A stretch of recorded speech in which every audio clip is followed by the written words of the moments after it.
Welcome to the Wealth Nation podcast. I am Yolanda. I'm a wealth advisor with Solomon Wealth, and it is my goal on this platform and any other platform that you follow my content on is to give you easy, actionable tips, content, and strategies that you can use to manage your money well and to build generational wealth. Please, if it's the first time that you're listening to us, consider subscribing to this podcast on whichever platform that you are listening on. We're on Apple iTunes, we're on Deezer, we're on TuneIn, we're on Spotify. So click subscribe, download the app, and whenever I put up some new content, that's every Monday, you will be the first to hear about it because it will automatically appear on your app. And we talk about all kinds of things, money and finance from a South African perspective on this platform. And you'll get to know about it from a South African perspective. The Wealth Nation podcast is brought to you by Solomon Wealth Management. Solomon Wealth Management is an innovative team of wealth managers that addresses the entirety of your life, your family, your business, your future, one facet at a time. We use our skill and expertise to the consideration of what you have accumulated and how best to administer it through life's changes. From financial counsel on managing your wealth to careful contemplation of how to transfer it to future generations, it's your vision for your future combined with our skill and expertise to help you reach financial excellence. So if you want to sit with us one-on-one, go to www.solomonwealth.co.za, click on the Get Started button, and we could be chatting one-on-one. So today we're talking about how you can boost your confidence. And as an investor, it's the first time you're doing this. Sometimes you haven't even sat with a financial advisor.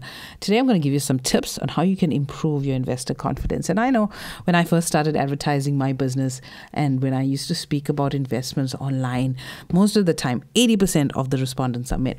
Now, I don't mind helping men. I have many male clients and I will continue to take on male clients. It's just for marketing purposes.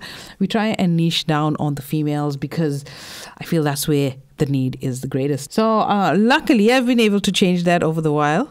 We've seen more of females coming to our brokerage, wanting to invest.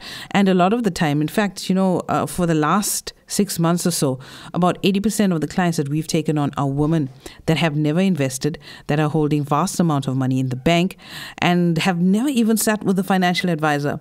So if you are that woman, I want you to go to solomonwealth.co.za, click on the Get Started button, and I want to talk to you one-on-one because you need to start investing. Now, fear of losing money from investing, have you saving in the banks, you may be missing out on growth opportunities, especially if you're a woman.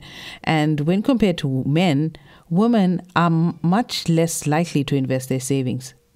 So when women invest, they tend to be more conservative and take less risk. And if you're one of my clients, I have some kind of maneuvers where I get you to take on some bit of risk, and we'll keep that for the one-on-one sessions. But this adds to the list of challenges women faced, especially when it comes to saving for retirement, which is long-term. And conservative investments could result in low incomes at retirement. The tendency to take time off in terms of caregiving when we have kids and also living longer than men also impacts this in terms of retiring. So by letting money sit in savings and earning little interest, women face the risk far greater in the long run, such as their money losing value because of inflation or running out of money at retirement because we outlive men. One way to take on the fear out of investing is to work with a financial professional like yours truly. Okay, it's our responsibility to introduce opportunities that are suitable to help you meet your long-term goals. And one of the first things that I would ask you is we'll ask you a series of questions to try and understand your risk tolerance. So basically, your risk tolerance is how well you would handle it if your investments suddenly lose value, such as a drop in the market. Would you panic? Would you want to sell? Or would you ignore the market swings and ride it out with your eye on your long-term goal? If you don't know what kind of investor you are, you need to reach out and we can do a quick risk analysis to try and establish that. And if you find that you have a low risk tolerance, you would be considered a conservative investor who may pick investments that are considered low risk But you need to also understand that the growth potential may be less in these kind of investments. Here are some suggestions on how you can face those fears and explore options that could provide a higher return.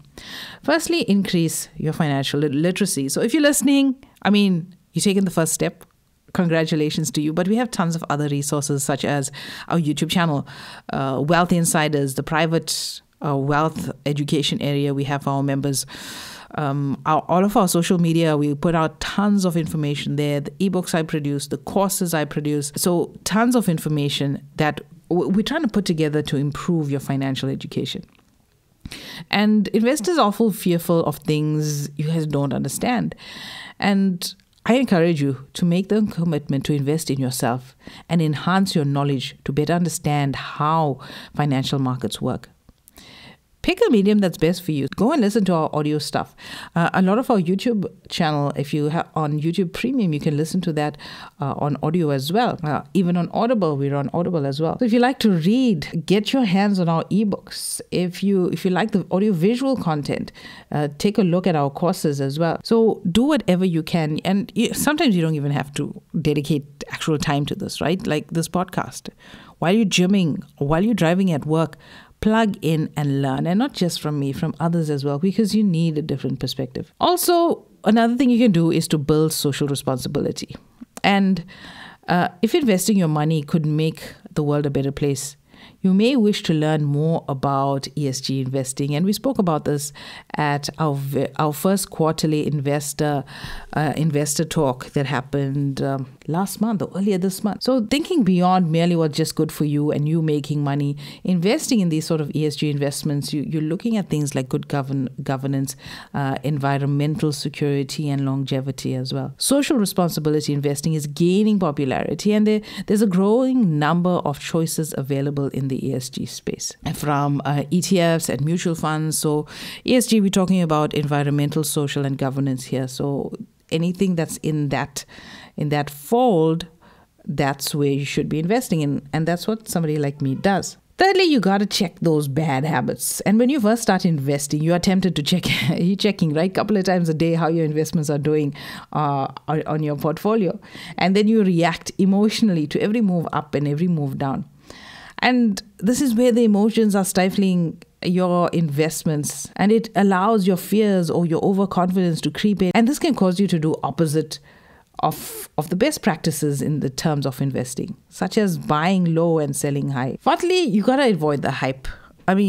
Don't take advice from your uncle's sister's brother's friend who made some money from his neighbor, investing in something that you've never heard of. While following news reports on the markets may seem like a good way to learn, the truth is a good bit of that noise can increase your fear of the market and affect your emotions. So taking those third-party advice from people that who just winging it and are not experienced and not qualified can lead to you buying into this hype and making a very emotional decision. Limit your intake of all the chatter and follow well-researched strategies. Fourthly, automate your investments, so you're not thinking about it constantly. You know every month $1,000 is going to your investment. So strategies such as the dollar cost averaging is something that you can follow. And dollar cost averaging means that at any level that portfolio is in, you're investing small amounts of money for the long term, because you know that's going to pick up in time. People are used to saving and hiding money away under the mattress. Another, setting aside some available cash for an emergency, putting money away only in savings that's barely keeping up to interest, and thereby you're losing money through inflation. All right, that's what people are commonly doing. And becoming more familiar with how to invest, or by working with a wealth advisor, you can put yourself in a better position to grow your money and to reach your goals. And you probably sleep better knowing that your rands are working hard for you while you're trying to fulfill your dreams. All right, so if you fall into these categories and you're struggling to invest and you feel that you don't know enough, reach out. I can help. Go to www.solomonwealth.co.za and click on the Get Started button. Thanks for tuning in. Make sure to visit our website at www.financiallyfabulousfemales.com and sign up for our free investment masterclass.